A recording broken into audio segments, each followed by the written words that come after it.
क्या आपको पता है आप स्टॉक मार्केट से फिक्स मंथली इनकम ले सकते हो? लेकिन एक सेकंड, हमें तो आज तक लगता था कि स्टॉक मार्केट सिर्फ निवेश करने के लिए, तो इससे फिक्स मंथली इनकम कैसे ले सकते हैं? तो इसे कहा जाता है सिस्टमैटिक विड्रॉल प्लान या फिर SWP। और आज की इस वीडियो में मैं आपको SWP के बारे में सारी जानकारी देने वाला हूँ। अब वैसे तो मैंने अपने कई सारी वीडियोस में SWP का जिक्र किया है, लेकिन कभी डिटेल में इसके ऊपर एक वीडियो नहीं बनाया। तो आज की इस वीडियो में पूरी जानकारी देने वाला हूँ, तो वीडियो को आखिर तक जरूर देखना। और हाँ, ये भी बताऊंगा कि कितना निवेश करना पड़ेगा, कितनी इनकम एक्सपेक्ट कर सकते हो, टैक्स स्ट्रक्चर कैसा रहेगा, और आखिर में ये भी बताऊंगा कि बेस्ट SWP म्यूचुअल फंड्स कौन से हैं। तो चलिए आगे बढ़ने से पहले ये समझ लेते हैं कि SWP होता क्या है और ये काम कैसे करता है। तो SWP में आपको एक लमसम राशि निवेश करनी होती है और बाद में उसी से आपको एक फिक्स मंथली इनकम आती है। तो डिटेल में समझने के लिए मान लो आपने किसी म्यूचुअल फंड में 10 लाख रुपए निवेश कर दिए।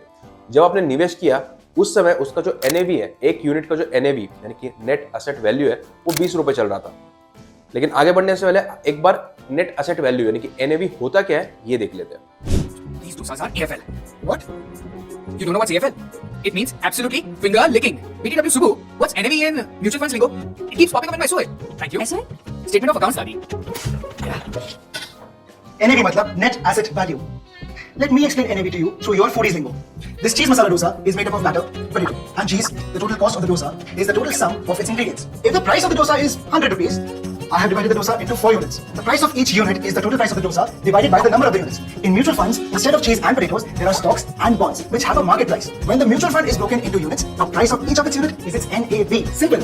तो जैसे मार्केट कंडीशन के हिसाब से कंपनी का शेयर प्राइस ऊपर नीचे होता है, उसी तरीके से म्यूचुअल फंड का NAV मार्केट कंडीशन के हिसाब से ऊपर नीचे होते रहता है। तो गाइज, अब जो यहाँ पर कैलकुलेशंस होने वाली है वो थोड़ी सी पेचीदा है, इसलिए ठीक से इस वीडियो को सुनना। जब आपने निवेश किया था उस समय पर म्यूचुअल फंड का जो NAV था वो था 20 रुपए। इसका मतलब आपको अगर आप 10 लाख रुपए निवेश कर रहे हो तो आपको उसके 50,000 यूनिट मिल जाएंगे। अब ऐसा मान लेते हैं कि 10 लाख निवेश करने के बाद आप इस फंड से एक फिक्स मंथली इनकम लेना शुरू कर देते हो और मान के चलते कि आप 6,000 रुपए की पर मंथ की इनकम लेना चाहते हो। तो अगर एक साल के बाद आप इन 6,000 को विड्रॉ करना शुरू करोगे और उस समय पर जो म्यूचुअल फंड का NAV है वो बढ़ के 22 हो गया, तो जो म्यूचुअल फंड कंपनी है उसको आपके कुछ म्यूचुअल फंड यूनिट्स को बेचना पड़ेगा। अब कितना बेचना पड़ेगा अगर एग्जैक्ट बताया जाए तो 272.728 यूनिट्स उनको बेचने पड़ेंगे। और ये नंबर कैसे आया? हमने डिवाइड किया 6,000 को 22 से। अब इतने यूनिट्स बेचने के बाद आपके फंड का बैलेंस रहेगा 49,727.272 यूनिट्स। अब दूसरे महीने जो NAV है वो बढ़ के हो जाता है 22.50। अब आपको 6,000 की मंथली इनकम देने के लिए म्यूचुअल फंड कंपनी फिर से कुछ यूनिट्स को बेच देगी। कितने बेचेगी? 266.667। और फिर से ये नंबर कैसे आया? मैंने जैसे आपको बताया 6,000 को अगर डिवाइड कर दे 22.50 से तो ये नंबर आपको मिल जाएगा। तो दूसरे महीने के आखिर में जो आपके पास यूनिट्स बचेंगे वो बचेंगे 49,460.605। अब तीसरे महीने आपका जो NAV है वो 23 हो गया, तो फिर से आपकी जो म्यूचुअल फंड कंपनी है वो आपकी कुछ यूनिट्स को बेच देगी। कितने बेचेगी?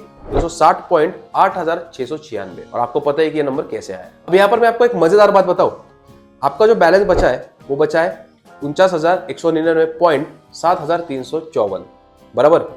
अब अगर आपको याद होगा तो आपका जो NAV है वो तीसरे महीने हो चुका था 23 का। तो अगर हम इन दोनों को मल्टीप्लाई कर दे तो अमाउंट निकल के आता है 11,31,593। इसका मतलब जब आपने निवेश किया था तब आपने 10 लाख रुपए निवेश किए थे और 3 महीने 6,000 रुपए की इनकम लेने के बावजूद आपका जो बैलेंस है वो हो चुका है 11,31,593।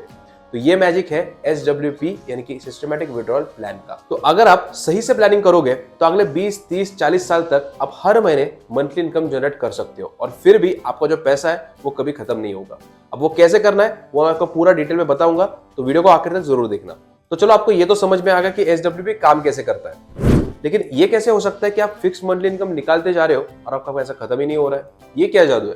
तो ये जादू नहीं, इसके पीछे एक गणित है जो मैं आपको समझाता हूँ। तो मान लेते हैं अगर आपका जो म्यूचुअल फंड है वो 10% का रिटर्न दे रहा है सालाना, और अगर आप उसमें से सिर्फ 7 से 8% निकाल रहे हो तो आपका जो प्रिंसिपल है वो तो वैसे ही रहा। आप सिर्फ जो आपको ब्याज मिल रहा है उसमें से पैसे निकाल रहे हो, तो आपका प्रिंसिपल वैसे ही रहा, उसको हाथ लगाने की जरूरत भी नहीं है। उल्टा वो 2 से 3% से ग्रो होता रहेगा। जैसे कि हमने पहले एग्जाम्पल में देखा भी था कि आप 10 लाख ने आपने निवेश किए थे और उसमें से आप 6,000 रुपए की मंथली इनकम ले रहे थे, तो सालाना अगर देखा जाए तो वो हो जाता है कुछ 72,000 के आसपास। और अगर वो 10 लाख के हम लोग उसके परसेंटेज निकाले तो वो निकल के आता है 7.2%। पिछले एग्जाम्पल पे भी हमने देखा कि आप 7.2% विड्रॉ कर रहे हो सालाना, और हम लोग ऐसे मान के चल रहे कि आपको जो फंड है वो 10 से 12% से ग्रो कर रहा है हर साल।